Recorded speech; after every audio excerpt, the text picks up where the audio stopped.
Hai Sobat History, saat ini kita akan kembali belajar sejarah.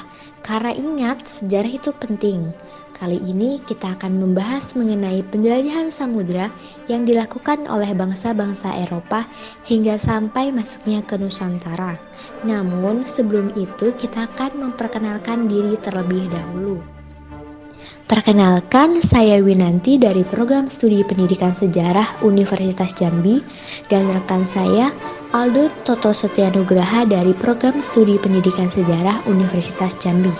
Tentu, kita semua telah tahu bahwa bangsa kita mengalami penjajahan yang dilakukan oleh bangsa-bangsa barat di masa lalu.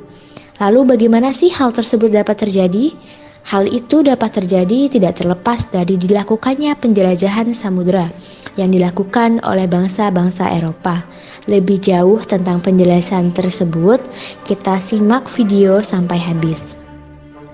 Adapun kompetensi dasar yang akan kita capai pada hari ini meliputi yang pertama, menganalisis proses masuk dan perkembangan penjajahan bangsa Eropa ke Indonesia. Bangsa Eropa ini sendiri meliputi bangsa Portugis, Spanyol, Belanda, dan Inggris.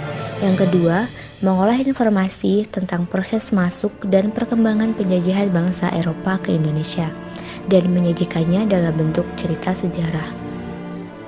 Adapun indikator pencapaian kompetensi yang akan kita capai pada pembahasan kali ini yaitu yang pertama, siswa mengetahui proses masuk dan perkembangan penjajahan bangsa Eropa ke Indonesia.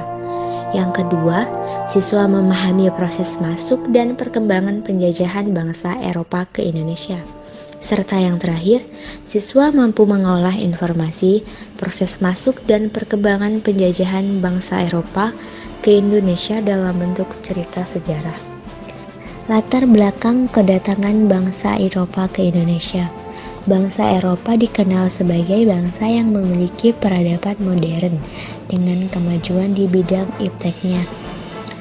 Adapun latar belakang dari kedatangan bangsa Eropa ke Indonesia yang pertama, runtuhnya Kekaisaran Romawi. Kekaisaran Romawi merupakan kekaisaran yang terletak di Eropa. Kekaisaran Romawi mengalami kejayaan pada masa pemerintahan Kaisar Octavianus Augustus, di mana kekuasaannya hampir meliputi seluruh Eropa, Afrika Utara, dan Afrika Barat. Namun setelah runtuhnya Kekaisaran Romawi ini pada tahun 476 Masehi, yang berakibat pada kemunduran jaringan perdagangan antara Asia dengan Eropa yang mengakibatkan wilayah tersebut semakin merosot. Yang kedua ada Perang Salib atau Perang Suci. Perang Salib merupakan perang yang melibatkan masyarakat dari Eropa melawan Turki Seljuk dan orang Arab. Perang ini berlangsung selama 200 tahun dan terbagi menjadi 7 periode. Perang ini disebabkan karena perebutan kota Yerusalem, yang pada akhirnya kota ini direbut kembali dari tangan Raja Kristen yang telah berkuasa selama 100 tahun dalam Perang Hittin. Pahlawan tersebut bernama Salahuddin Al-Ayyubi. Adapun dampak adanya Perang Salib, yang pertama, jalur perdagangan Eropa dan Timur Tengah menjadi terputus. Apalagi dengan dikuasainya Konstantinopel, maka para pedagang Eropa mulai mencari jalan lain untuk mendapatkan rempah-rempah secara langsung. Yang kedua, bangsa Eropa mulai mengetahui kelemahan dan ketertinggalan mereka dari orang-orang yang berada di timur, sehingga mereka mencoba untuk mengejar ketertinggalan tersebut di bidang iptek secara besar-besaran. Dan yang terakhir, adanya motif balas dendam di kalangan orang-orang Kristen terhadap orang-orang Muslim karena kekalahannya pada perang yang telah lalu. Yang ketiga, jatuhnya Konstantinopel ke Turki Utsmani atau Ottoman. Pada tahun 1453, Khalifah Utsmaniyah yang berpusat di Turki berhasil menguasai Konstantinopel, yang sebelumnya termasuk wilayah kekuasaan kerajaan Romawi. Jatuhnya Konstantinopel ini dipimpin oleh Sultan Muhammad II dan menimbulkan kesulitan bagi bangsa Eropa, khususnya dalam bidang perdagangan para pedagang dari Eropa. Yang terakhir, kita akan menjelaskan tentang penjelajahan samudra. Faktor yang mempengaruhi penjelajahan samudra yaitu jatuhnya Konstantinopel, adanya semangat penaklukan, keinginan mendapatkan keuntungan yang lebih, adanya kisah Marco Polo, keinginan untuk mendapatkan rempah-rempah, adanya kemajuan iptek, adanya 3G atau Gold, Glory, dan Gospel, adanya ingin rasa tahu tentang alam semesta, serta adanya teori Galileo dan Kopernikus. Setelah berhasil melakukan perjalanan yang begitu panjang melintasi samudra, perlahan tapi pasti, satu persatu armada kapal dagang bangsa Eropa berhasil mendarat di Nusantara.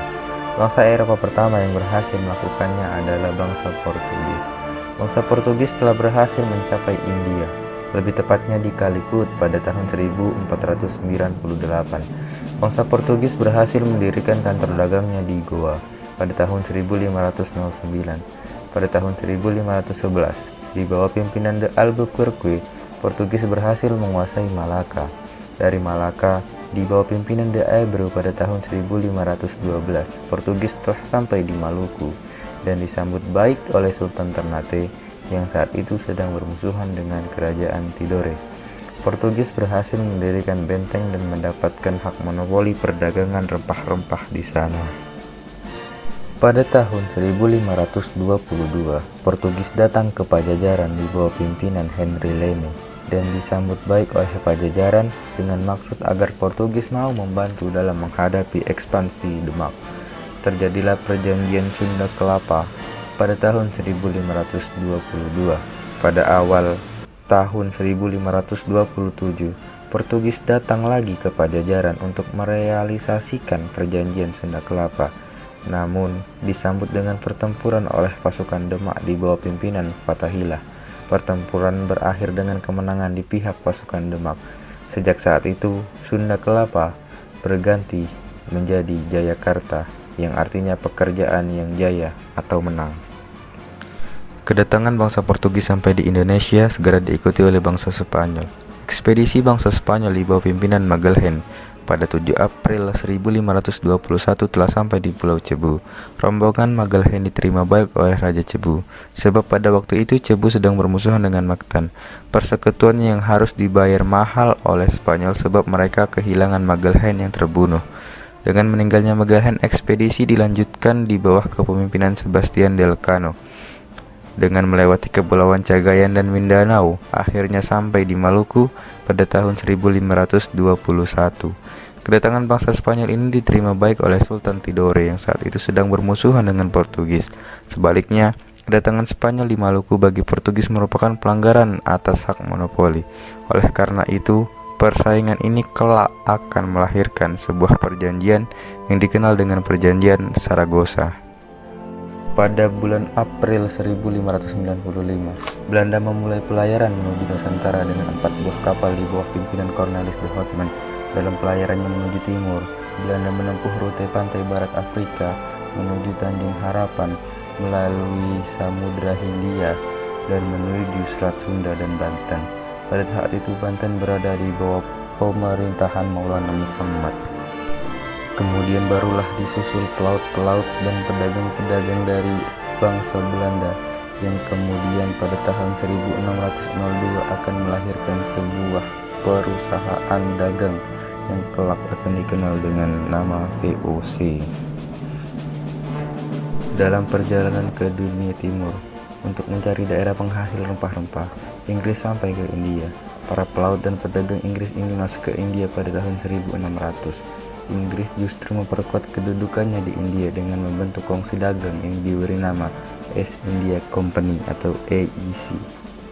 Barulah pada tahun 1602 pemerintah Inggris mengirim utusannya ke Banten guna mengadakan hubungan bilateral antara pedagang Inggris dengan Banten.